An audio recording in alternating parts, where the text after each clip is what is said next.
Okay. I think regardless of the stakes that you're playing, you should always try to work smart, right? Like there's certain spots in poker that are more common than others. So the first thing I would do is like understand which spots contribute the most to my win rate. And you can do that by, you can do this in a few ways. You can take the frequency of the spot that comes up in your database and then multiply it by the pot size. And then, you can have like some kind of ranking in terms of which spots contribute the most to your win rate. And of course, you just want to start from the top down. That's always the most efficient way of working. And in terms of how I would study each kind of scenario, right? Definitely, you're going to need a solver, of course, in order to understand like a certain spot theoretically, right? But the main mistake that people make with solvers is that they try to like imitate the solver and just try to copy the solution, right? So instead, I would do it in a way whereby first step, of course, is to understand what the solver is doing. And then second step would be to think about like what people are doing differently from the solver. Right? And then from there, I come up with like a kind of default game plan, right, to exploit the population. Right? For example, if in a certain spot, let's say if I'm check raising the flop in a single raise spot, and I see that on a certain kind of texture, that the solver is floating extremely wide with hands like ace high, king high with no backdoors, right? Then this would mean that there's a lot of room for my opponent to be folding too much in practice. So part of my default strategy would just be to check raise like very aggressively in this specific situation, right? Or rather to check raise more aggressively than what the solver is doing. So it always starts off with like a good understanding of the baseline, and then from there you see what your opponents, what you think they're doing differently, and then from there you can adjust from the baseline that you see in the solver, right? In this case, if you think people are folding too much versus a check raise, then it just means that you have to check raise more aggressively compared to the solver. For sure, as you go up in stakes, like people are going to have a much better understanding of theory. So for lower stakes, you have like more room to make very big exploits, and you generally don't have to worry that much about getting counter exploited. Right? But of course, as you go up in stakes, that's going to become more of a problem. So the exploits that you can find will probably be there's like not. First of all, not so many spots that you can exploit because people are playing closer to GTO.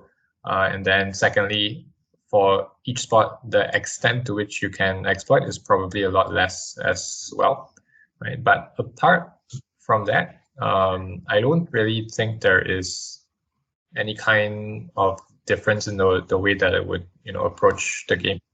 Right? Of course, this is just coming from my own perspective. I'm not someone who's played in like extremely tough games. Right? I play, like 10, 20 live, right? 25, 50 sometimes, but that's still like relatively soft compared to, even like 1K NL online. I would say it is probably like a bit tougher than the kinds of games that I'm playing in. Yeah, so you have to take my advice with a grain of salt as well. Yeah, this is just what makes sense to me, but it might not be 100% correct. And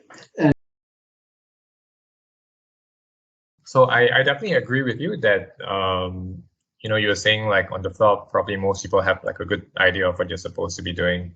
And also, of course, on the flop, you have a lot more flexibility in terms of bet sizing. Very often there's multiple sizes that can capture like the same amount of EV, right? So, as long as you are betting hands that are consistent with the sizing that you use, it's difficult to make like very big mistakes on the flop, right? Whereas on the turn, very often you have to be a bit more precise. And I think the approach as you get later and later in the streets also gets a lot more conceptual, Right? On the flop, you can get away with like memorizing a lot of things, right? But as you go to the turn and especially the river, it becomes almost impossible to do that. You really need to have like a very sound fundamentals. You have to understand like when it's appropriate to be using like big overbets, right? When it's appropriate to be using smaller sizes. And if I have like one tip, it would really be to pay attention to the equity of the hands that you are betting, right? Because bet sizing, it really just depends on how much equity each hand has. Right? If you have a hand with like 80 something, 90% equity, usually the natural bet size for your hand is going to be pretty big. Whereas if you have a hand with like 60 something, 70% equity, it's usually going to want to go a little bit smaller. So in that sense, like on the turn, for example, whether you play, overbet or check, or whether you are, whether you want to use like smaller bets, it really just depends on whether or not you want to bet this 60 to 70% equity region. Right? If you're interested in betting those hands, then of course you're going to have to use a small size. Right? If not, then you should be playing big bet or check. Right? And of course, whether or not we should be betting those hands and the factors that affect our decision, that's a little bit more complicated. Right? But hopefully this can give you guys like some kind of starting point, right, in terms of what drives bet sizing. Right? It really is about the equity of the hands that we are interested in betting. And once you understand this, then you actually also make a lot less mistakes, right? In the sense that you're less likely to overplay certain hands, for example. Right? Like if you are in a 3-bet pot with ace king, right? It actually makes a huge difference. Like whether you, let's say you 3-bet maybe small blind versus button, right? Compared to small blind versus UTG. And let's say you flop some kind of top pair hand. And of course, if it's small blind versus button, you're pretty happy to just like bet jam, right? And to use like as big of a size as you can, right? But that's really because your hand has a lot of equity. Whereas if you 3-bet versus like UTG, even if you flop top pair, right? Very often you'll see that the solver doesn't really play for stacks, right? On the river, let's say, it's not going to be betting like that big. Right? It's generally going to size down. You see a lot of like 1/3 pot size bets, and again, that's really just because in this situation, ace king has a lot less equity.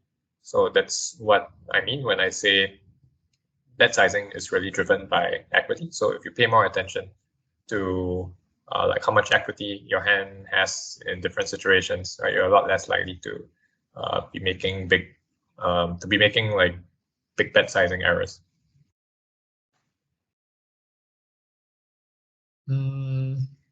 I'm probably not the best person to ask about this, right? And I think it's partly because I'm playing mostly live games, right? So, it's funny because in live games, like there are players who find that it's easier to get tilted when you play live, and there's also players who find that it's easier to get tilted when you play online. Right? For myself, it's definitely a lot easier to tilt when I'm playing online, just because the pace is so much faster. Like you play so many more hands, right? And you don't really have time to like calm down, right? And just to regulate your thoughts and your emotions. It's much harder to do that when you're playing online. Whereas for live, you have like so much time, right? So personally, I don't really have like any like major tilt issues, but I think that's one of the reasons is because I'm playing live. Right? But I've spoken to other people about this, and then some of them have the opposite feelings, right? Because when you play online, there's so many hands, right? If you get bet beat or cooler, right, it's very easy. Okay, I wouldn't say it's easy, but it doesn't take too long before you can grind your way back up again because it's very fast, right? You're playing like 4 or 5 tables at the same time, probably, right? You see a lot of hands, so in a way, the variance evens out more quickly, right? But for life, it's gonna take like ages sometimes to grind your way back up. Yeah, so I'm not too sure about this either. I haven't done like a lot of like mental game work myself. Right? But of course, sometimes you talk to friends about it, and then they give you like some advice also. And one piece of advice that I found really insightful was just to treat poker as like one long session.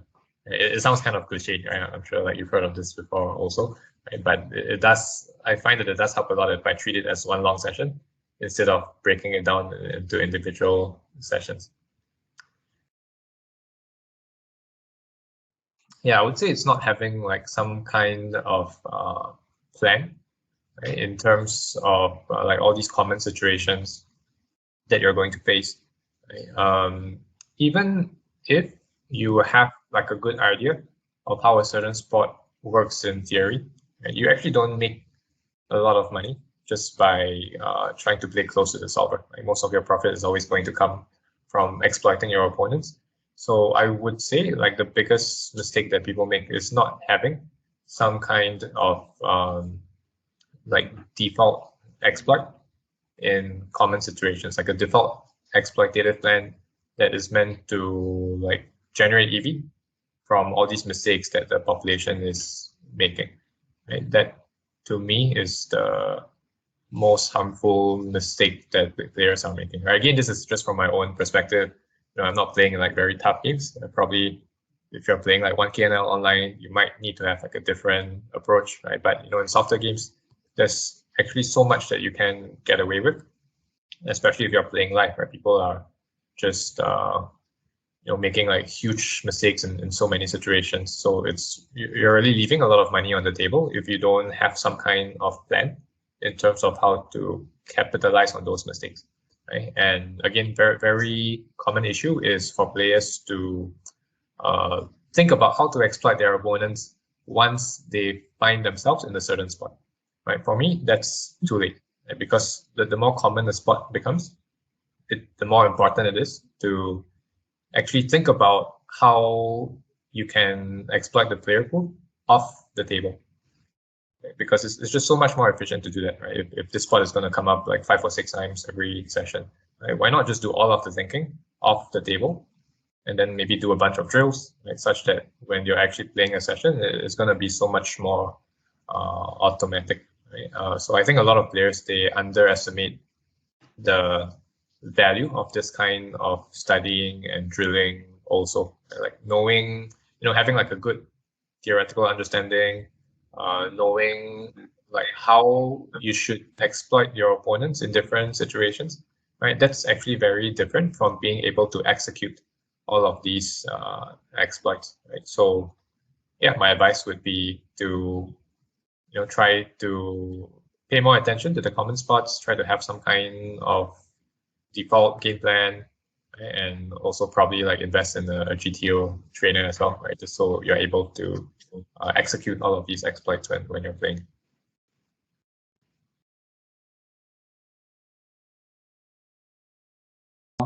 Just It's funny that you mentioned it because something I like to do also is watch like PLO theory videos, like on Run It Once, for example. Right? I think it definitely does help to definitely makes you think a little bit more because the way that I learn and the way that I teach poker is very conceptual. I like to focus a lot on the underlying concept. So definitely very useful for me to like take a certain concept and see how it translates to a different game, right? But in terms of whether I have an interest to play PLO, probably not that much. Right? Although some of the private games that I played, they have like every orbit, they have one double. How do I say it? PLO double bomb pot. So I do play like a little bit of that sometimes. Yeah, but I think once you have once you're good at a certain format, let's say Hold'em, and like how to approach the game in general, right, it's going to be much faster to learn a new format as well. Because the way that you approach it is the same, right? You focus on the more common spots, you understand the concepts, right? And even if the format is different, I think most of the concepts are still going to be the same.